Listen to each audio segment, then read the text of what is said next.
told we will land on the beach at Bernice-sur-Mer. This is what we've trained for 3.5 years. We feel ready.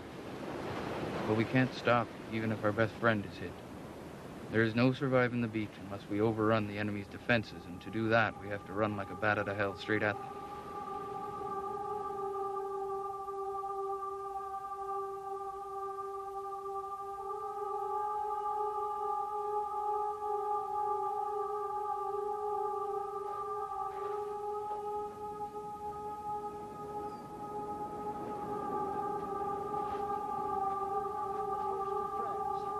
A Company and B Company had been selected, and the house over there on the left was B Company, on the right A Company.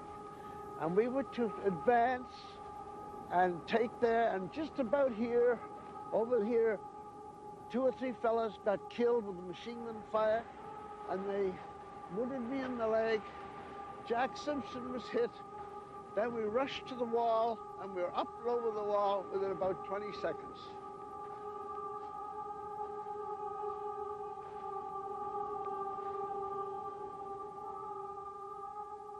When we were 18 to 20, we were just young men like you. We used to have a rink. We used to clean the rink, play hockey. We used to go to dances.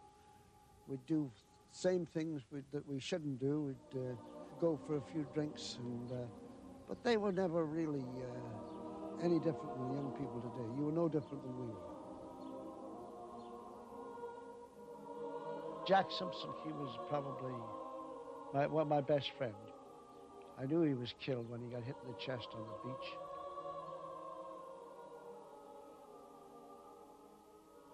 And Stock came over one day, he says, "I love you, Charlie." And I mean, for him to say that was just like breaking the earth open, you know.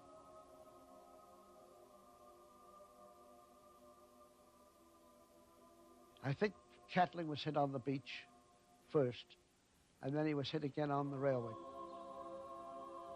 When Clarence told us he was being sent overseas, we all went down to the train station to see him off. He hugged and kissed each one of us boys, and of course Mom and Dad, and the whole family was there to see him get on the train. He looked at each one of us and he said, "Well, take a good look at me because you won't see me no more. I won't be coming back."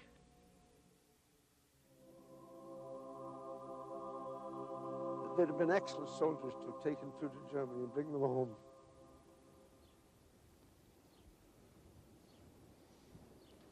But they were kind of all special to me. I knew them all pretty well for 4 years, you know. We tend to make the Normandy invasion too much of a game about generals and a game about an exercise almost in military valor. We've got to remember its purpose. Now, I'm not saying the young men who landed in 1944 all had studied enough civics to be able to give you a detailed view of the rise of the Third Reich and of the danger that it presented to the world. But all of them would have been able to express their view in terms of Hitler has to be stopped. We can't let the world be run by those Nazi thugs. What we're doing is important. We have no alternative.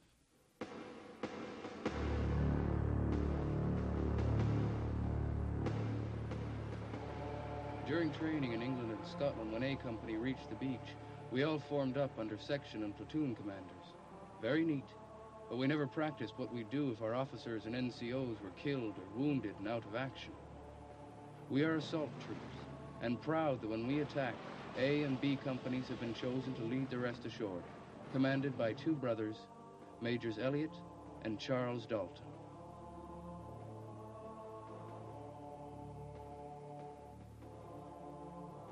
We wondered about Charlie Martin, but we only wondered until the end of the first day, because he was one of those people who was sort of the bravest of the brave. At the first, people said, well, he doesn't have enough sense to know what he's doing, or he wouldn't be doing it.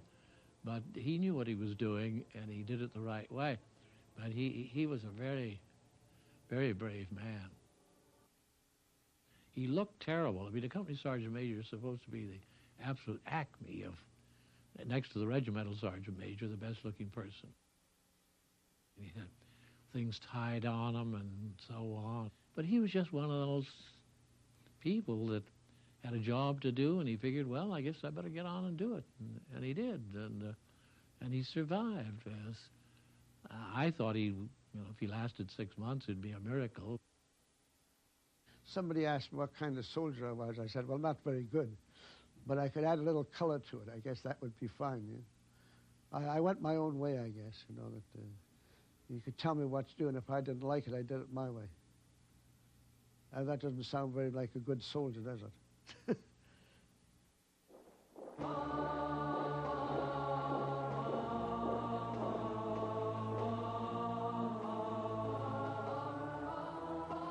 Prior to the campaign opening up in Russia, there were 300 divisions opposite us in France, Belgium, and Holland.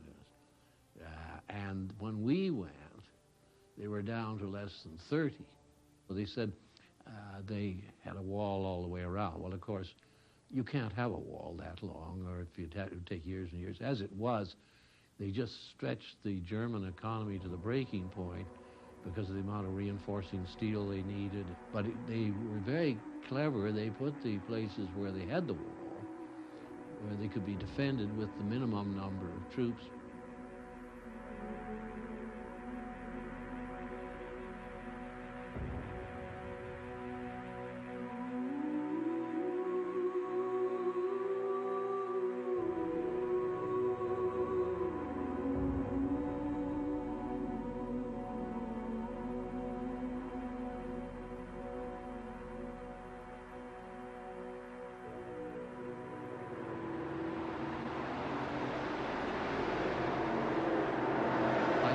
The whole of Europe was at stake because the feeling was that if the Russians were beaten or even had to get a peace of some kind, there would be nothing to stop Hitler gobbling up all the rest of Europe and possibly, given time, the rest of the world.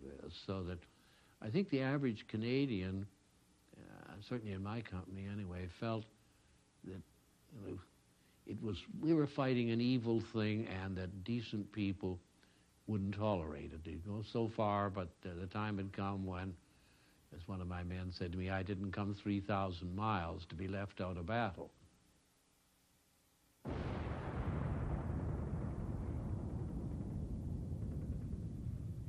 The Allies had been very fearful of the cross-channel assault. They'd been fearful of it because Churchill in particular believed that it might turn into a disaster, and he would wake up at night in a cold sweat, dreaming of blood running in the English Channel, a repulse on a Dieppe scale, but much, much more large, much more intense.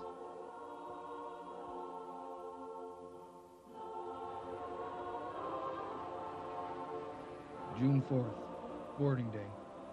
We've been locked up for 2 weeks. All leaves cancelled so the word does not get out. Guarded by Americans, would you believe?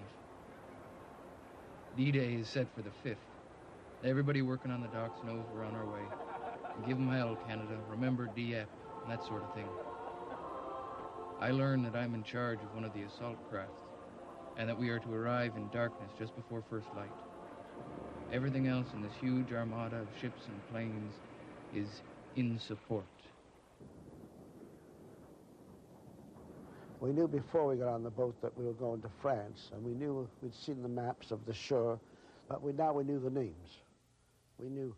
So when it was delayed a day, they weren't really worried. Now I think the High Command, it didn't worry us, of course, that if they had to call the whole thing off, there'd be many, many people knew that where the regiments were going to land. And what happened when they picked the 3rd Division, people must remember, and I don't think they remember this, is that the 3rd Canadian Division was picked to take the center of the attack on the British Army front. They were dead center, and if they failed, if the 3rd Canadian Division failed, the whole front there would collapse.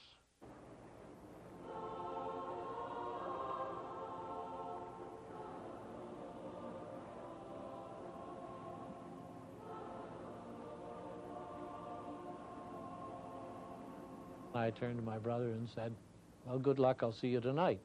And he said, fine, that's fair enough. So he went off to his boats and I got in mine, but we never got around to discussing, you know, do you think you'll be killed? What'll happen if we're both killed, and so on. You don't talk about those things. The waves were 6 feet high, and the boats were moving back at least 10 or 12 feet. And you had to climb down a rope ladder, which is a great big rope just crossed, and you're carrying 50, 60 pounds. So there was a danger of people falling between the little boat and the mothership. So then what happened, I was the last fella down, and of course the boat moves out. Bernier drops me in the water, but Mackenzie and Buck Hawkins, they grabbed me and pulled me in. Well, then we went around the mothership for over an hour. And of course we were getting quite worried now because it's getting daylight, it's wet, and all the men are getting wet and cold. So, but suddenly we got the okay to go.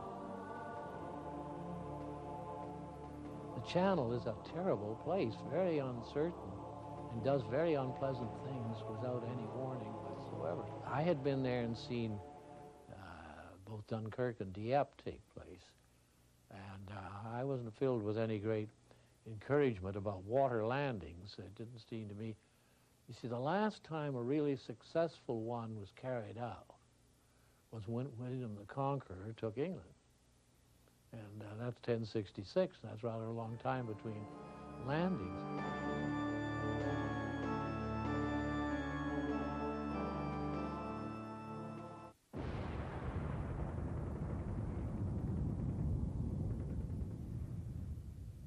If you look at the battlefield with a fine grain, if you look from the bottom up instead of the top down, you find that as soon as the battle begins, the plan falls apart.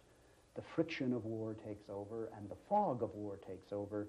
And in Charlie Martin's story, we see clearly how a company sergeant major, isolated with a small group of men, still has both the courage, which I don't want to denigrate, but in addition to the courage, the sense of purpose and the morale, instead of digging in and going to ground and waiting for someone else to do it, in fact to take on the task that has to be taken on. It starts to get light behind us as we turn south towards France, 5 miles away.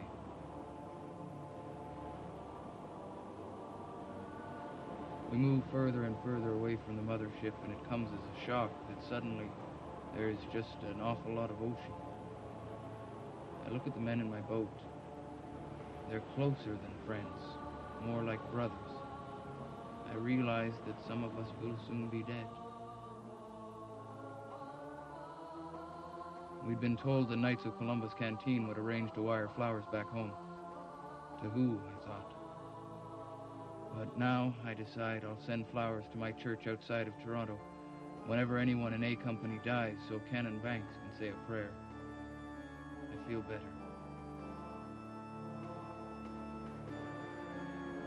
At dawn, we see the French coast and the town of Berny-sur-Mer. It shouldn't look as quiet as it does. It was supposed to have been shelled by our guns. But all is still and peaceful.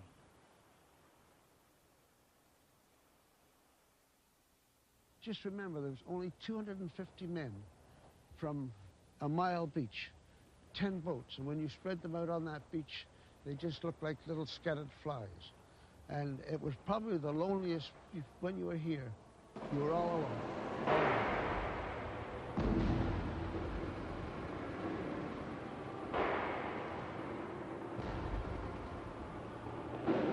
The first battle, you don't have the same type of fear as you do the second one, because this is the first time we've seen somebody shot. It was the first time we've seen somebody killed. And I don't think it hits you till a little while afterwards. Anyone that says he wasn't afraid is a bloody liar, because although I wasn't shaking or anything like this, I had fear and that the first time I step on the beach, that would be it. It would be all over. There was a lot of tension on the boat, sort of not knowing what was ahead of us, you know. We referred to it as the BB, the bloodbath, as we got joking around the barracks. Somebody would say, wait till the old BB comes along, you'll find out, you know. And people were not able to eat their breakfast, a lot of them. And the seas was rough. I know in all the training I had, I was never seasick until that day. And I was so sick that day, I wasn't worried about anything. We were young and foolish. You know what the kids are today, the young people in their late teens, early 20s?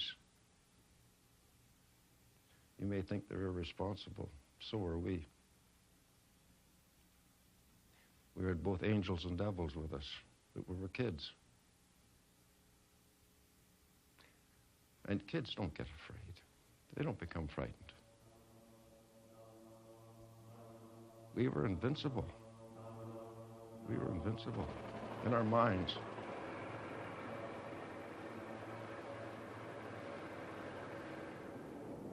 This, on D-Day, was probably one of the main pillboxes that was firing on B Company.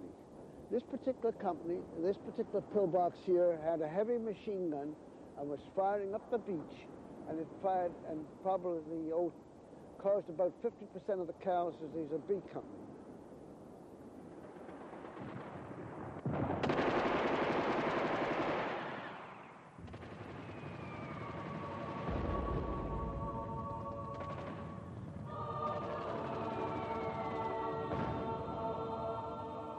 Because of the delay in the landing, our boat hit a mine and blew up.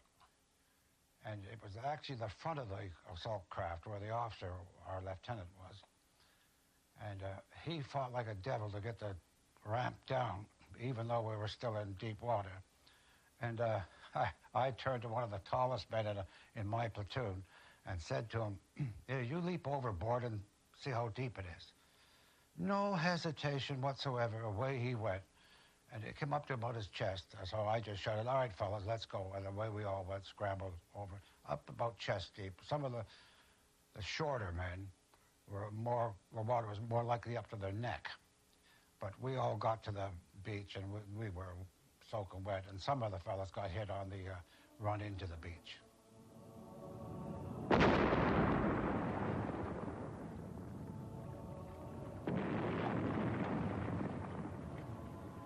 I was hit and knocked off my feet. This would be within 15 feet of leaving the landing craft. We didn't land in deep water. And when I came up out of the water, there wasn't many of the section left. The section of 10 men, 7 of them were killed before they got out of the water. Shot. I was fortunate enough that I got out of the boat, and our sergeant had been blown to pieces when we struck an underwater mine. Charlie Dalton had been hit. I went to see if I could help him, but he said no. He said, "You keep on going." So away I went. So when we rushed out, when the ramps went down, I laughingly said, well, I shouted, "Follow me," because that seemed to be the right thing to say at a time like that, and disappeared into 6 feet of water. And that caused a laugh or two. But anyway, we got out of the water and onto the beach, but we had about 200 yards to walk up the beach, soaking wet. And the uniforms we had at the time, they thought that Germans might use chemical warfare. So we had impregnated battle dress, which, when they're wet, turns stiff. And so the thought of galloping up the beach, you could just barely put one foot in front of the other.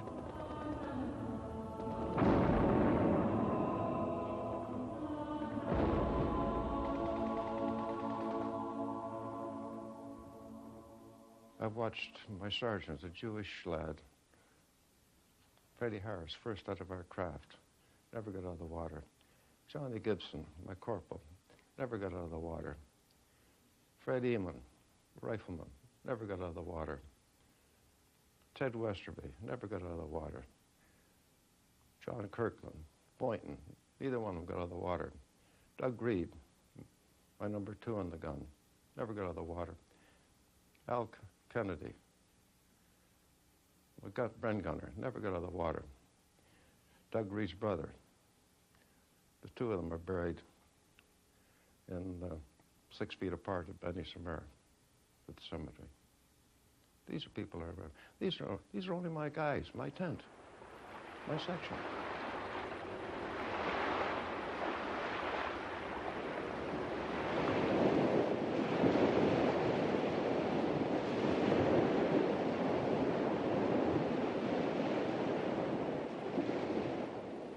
That particular house there on there, when we were looking at the aerial photographs and the maps, we were told that was the railway station, where in fact the railway station is just behind it. But this was our objective for our company, a company.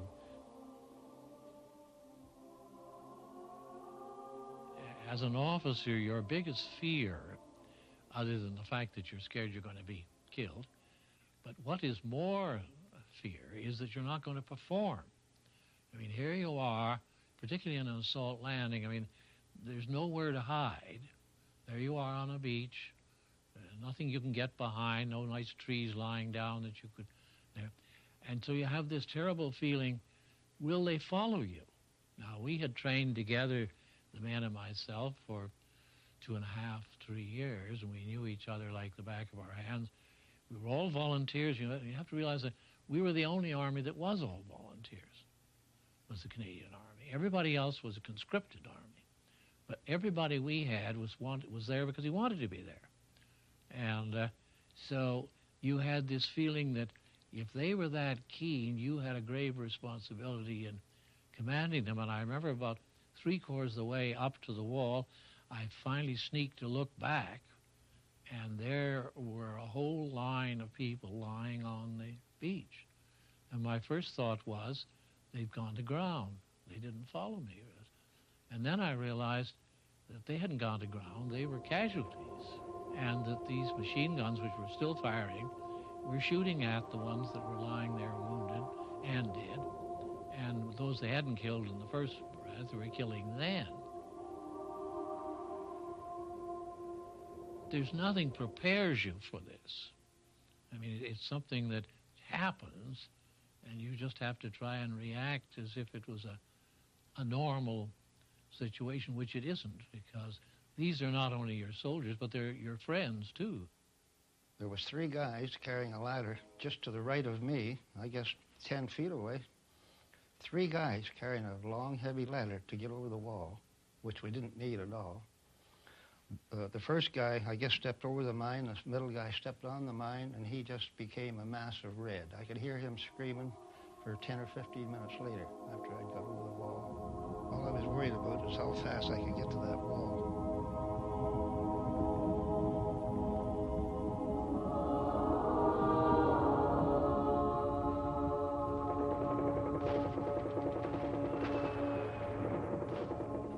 What they drilled at us, don't stop for your wounded. Seemingly, this is one of the things that happened at Dieppe. They stopped on the beach, and you stopped to help someone. You got it too. They told us it wasn't our job to help your wounded pals. You were to leave them. Medical people will look after them. Which makes sense. Think about it. I think the very first time that I really realized how bad it was, Corporal Dainty was between me and the wall, and all of a sudden I heard bullets hitting him. But then when I went along the beach, it was absolute carnage. Unbelievable.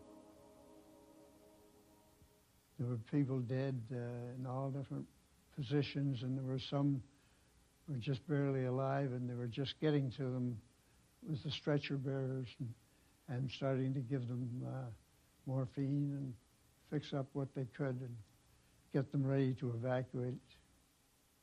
Kill or be killed. And oh my goodness, is that ever so true? Because unlike the other arms of the service, the Air Force or the artillery, you don't see the enemy. With the infantry, you're face to face. And it's then that you realize that self-preservation is the #1 law of nature.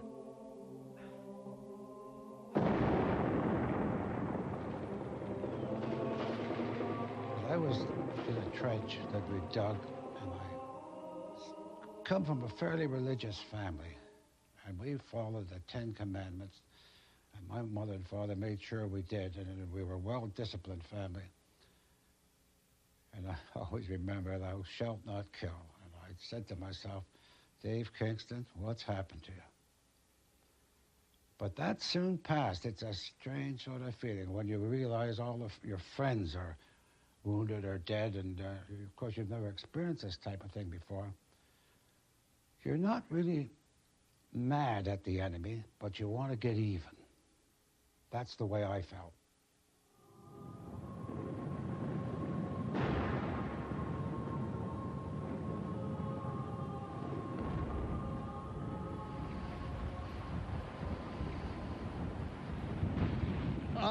When we landed out in the water, we had to run from the water to the wall.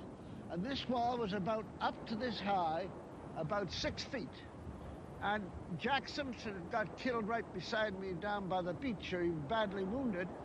So when I got to the wall, I was over the wall in one leap, and at the top of this wall at that time was a little bit of barbed wire, not very much. And then on the other side was a railway that was about 36 inches wide. And the enemy from way down there had a machine gun trained right down the beach. And it was machine gunning down there.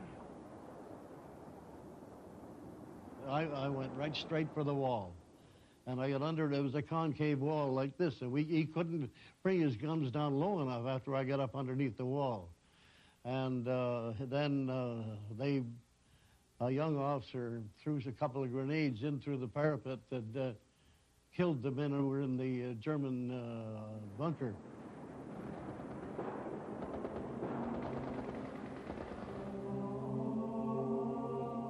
We were now over the railway tracks. Now we got a whole pile of this concertina wire, this stretchy wire.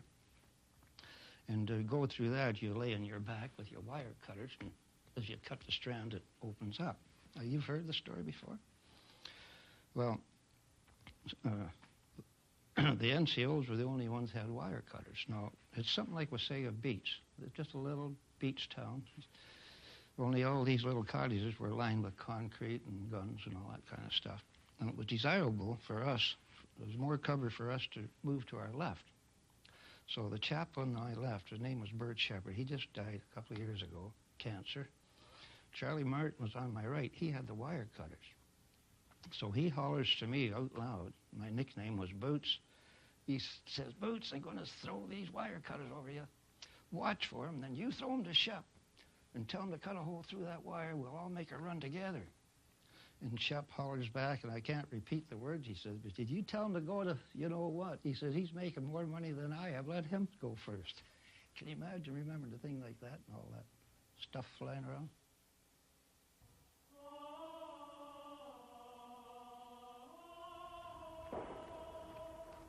Once through the wire and past a minefield, we enter Berny-sur-Mer as liberators. Enemy resistance seems to consist mainly of snipers, but we can't find them until they fire on us. Elle les a vus à 3 heures. Oui, mais moi j'ai pas vu ça. Ben, et je vais vous dire, j'ai pas pu les voir.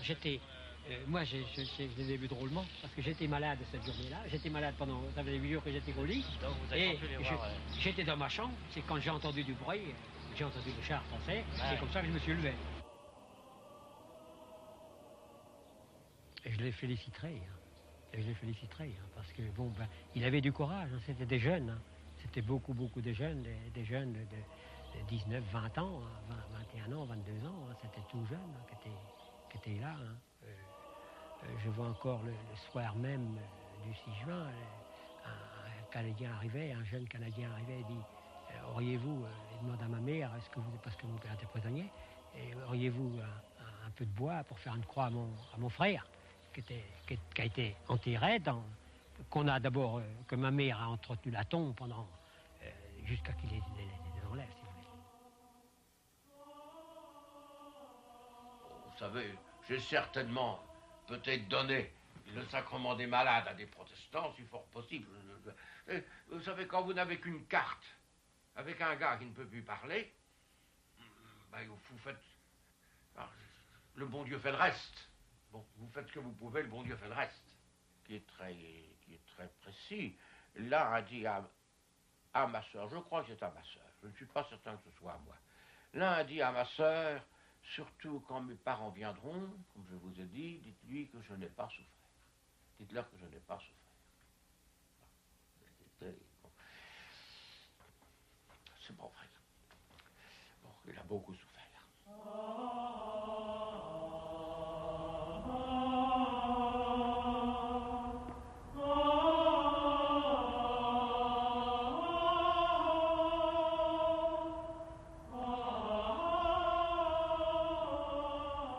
I never saw one civilian from the beach until, indeed, I never saw one civilian.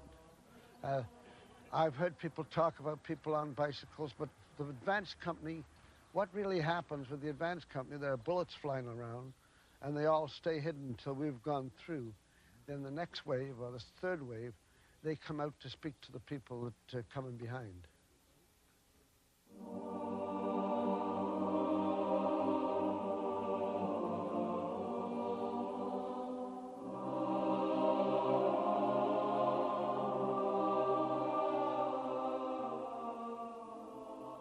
C'était Courseulles un petit peu à feu et à sang.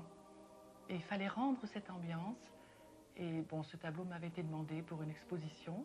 Je crois même que c'était au Bas Normand de Caen. Donc il m'a plu de faire cette rétrospective du débarquement.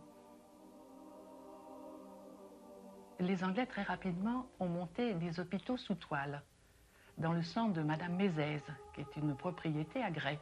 Et alors, il manquait un petit peu de bénévoles pour s'occuper surtout des Français blessés. Alors, dans cette maison, on nous a demandé d'apporter notre concours, ce qu'on a fait volontiers. Donc, toutes les nuits, on faisait la garde des malades dans cette maison. Mais avant, il y avait une infirmière qu'on appelait Fifine, je ne sais pas pourquoi d'ailleurs, et elle me dit, on va voir si vous êtes assez capable de tenir le coup. Je suis donc rentrée sous l'hôpital, et c'est là que j'ai vu un chirurgien qui embobinait une jambe d'un soldat qui était coupé à peu près ici, et la jambe était dans un seau. Je vous assure que ça m'a fait un coup énorme. J'ai pas voulu broncher parce que je me suis dit, si on a besoin de moi, il faut aider. À ce moment-là, on pense pas beaucoup à soi, on pense aux autres. Et donc c'est comme ça que je suis devenue infirmière bénévole. Je vous raconte l'anecdote. Lorsque je suis sorti, il y avait donc un soldat qui passait. Et il m'a parlé avec son accent canadien, que j'aime beaucoup, parce que ça me rappelle un peu quelques parler normand. Il m'a demandé à boire. Avez-vous à boire? Alors là, c'était ma stupéfaction, parce que je n'avais jamais vu de soldat canadien. Je croyais que c'était un Anglais, il me parlait français. Et alors c'est là qu'il y a eu quelque chose qui s'est passé entre lui et moi. Je ne peux pas vous le définir parce que c'est une impression personnelle de ce jeune qui avait mon âge, qui a pris ma place, qui était volontaire, qui venait du Canada et qui partait à ma place. Et je vois son regard, je le vois encore. Je le vois encore monter au front. Et au fond, la libération, c'était ça. C'était son sang, peut-être qu'il a perdu après. Et moi qui avais son âge, j'aurais pu être à sa place. C'est pour ça que, pour les Canadiens, j'ai un respect vraiment du fond du cœur. Et je ne saurais jamais trop, quand vous allez retourner au Canada, il faut leur dire, dites-leur qu'il y en a encore qui pensent à eux, qui pensent à leurs fils, à leurs parents, à leur famille.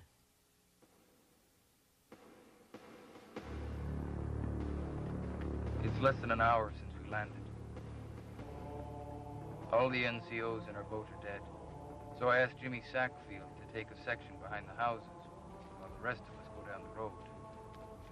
Well, now we've advanced about 400 yards, about 375, 400 yards from the beach, and we're still moving very rapidly. We've only been about 12 or 14 minutes getting here off the beach, through the barbed wire, across the minefield, and we'd advanced down to the bend here.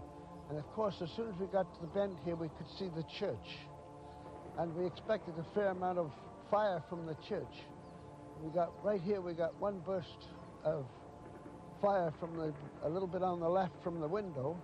Just before we got to the house on the left here, and a sniper or some kind of rifleman was firing at us. And he fired one shot, and then he disappeared. And just shortly after, the machine gun opened up, was somewhere in the area just by the church. And they fired two bursts down the road, And then they came running out with their hands up. There was probably, I think there was 4 of them.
Well, we got around the bend about 25 minutes at the end of the village after we'd left the beach, and there was the 5 of us got there, and then we knew that George Dalzell and Jack Simpson and Stock and Catling, and then it suddenly realized, especially when you'd known these people, and they were mostly from my old platoon.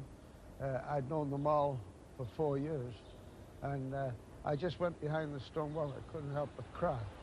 You just couldn't realize. It was unbelievable that 24 hours before, these men were just 20, 23-year-old men, and suddenly here we had on the beach over 40 or 50 men dead and 50 casualties, more than that. It was hard to believe when the 5 of us had made it right to the end of the village, and then the rest of the platoons moved up. It was so emotional, it's hard to explain, because you just broke down and cried.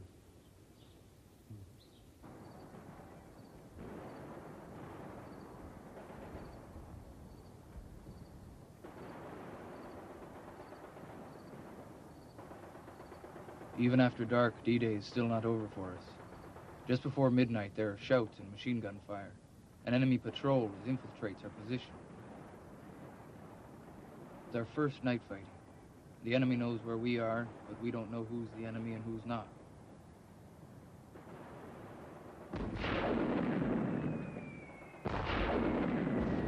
We capture 4 of them and the firing stops. But then a German jumps into a trench with Frank Mumberson, who jams his bayonet into the man's stomach, but in a narrow trench and can't get the bayonet out.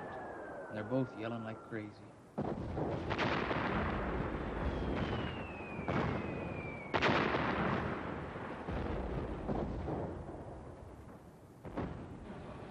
Later, we send the German back to the first aid post. We found these fellas, McLaughlin and Crawford and 6 other fellas shot there. You know, they had been wounded and they just shot them right behind the ear. Well, I was very upset about that, and I said, well, if that's the way they want it, we won't take prisoners. You know, automatically. Well, lo and behold, we took some prisoners the next day. Do you think you could shoot them? No way. And I can tell you, I tried. I was, you know, I was still, as you say, very emotionally and upset about that. I thought, well, but I couldn't do it.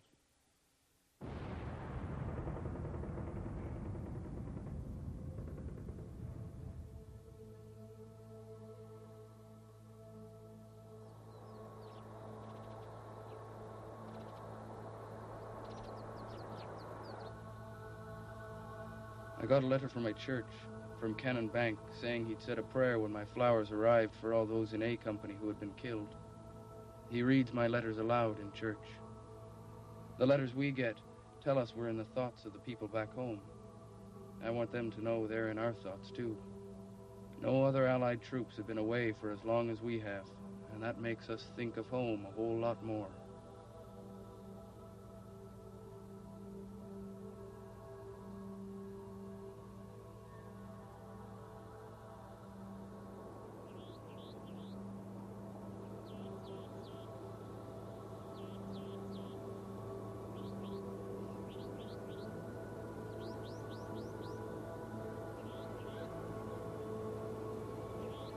I can remember them all.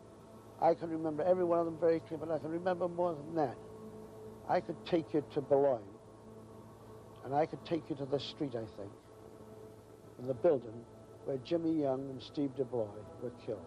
They were both D-Day veterans, landed on D-Day. I could draw a sketch just how they lay there. I could just see them as if I was looking at a photograph.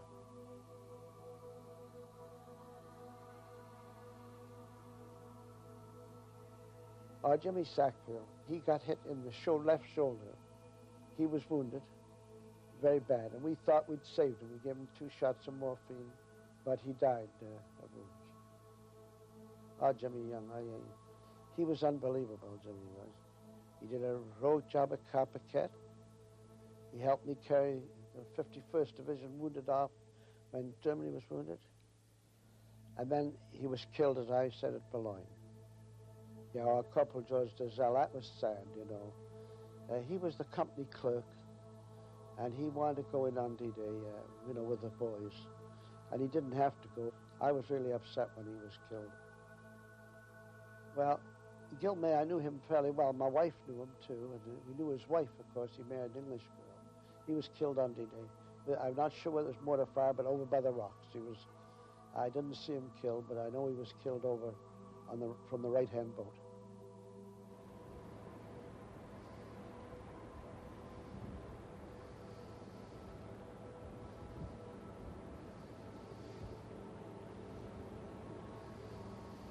That is Buck Hawkins. He was killed he landed on D-Day, and he was one of the main men that took the right flank of Benny Samir. He was a lovely person. He was 39. He had 2 children, and he was a real gentleman, quiet, unassuming fella. He never wanted to be a corporal. As a matter of fact, we made him a corporal once, and that night he went out with the boys, and he came back, and he said, I can't take those guys into action. He's dead.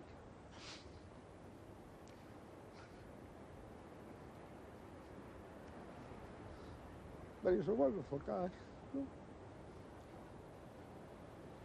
He looked after the boys like, you know, he was a daddy for everybody, you know, including me. And he did such a good job. You know, that's what makes it very difficult, because I could stand here and write 50 citations. They all deserve the Victoria Cross. I'm all right now.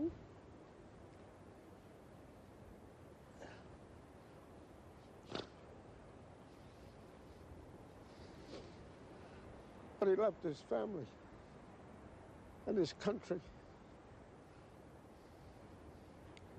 And he gave everything for his country. But he was one of many, you know. There was hundreds and thousands of them died.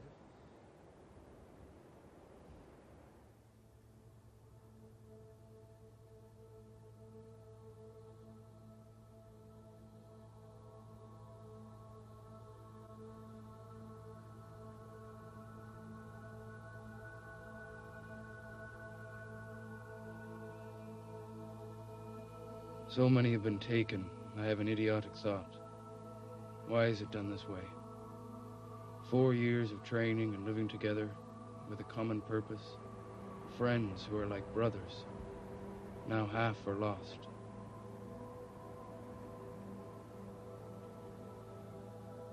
Why didn't they just round up any collection of men in uniform and throw them into this slaughter?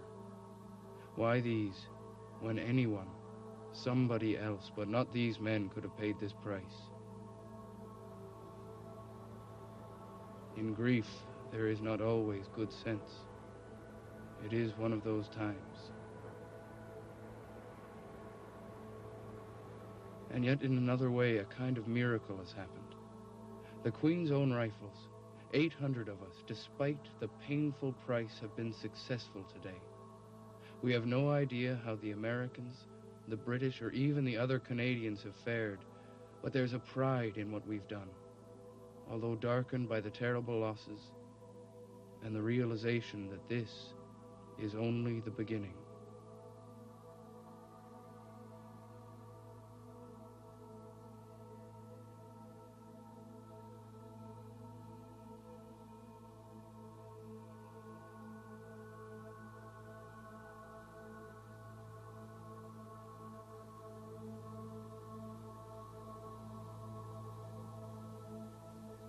Dear Charlie, thank you for writing to us.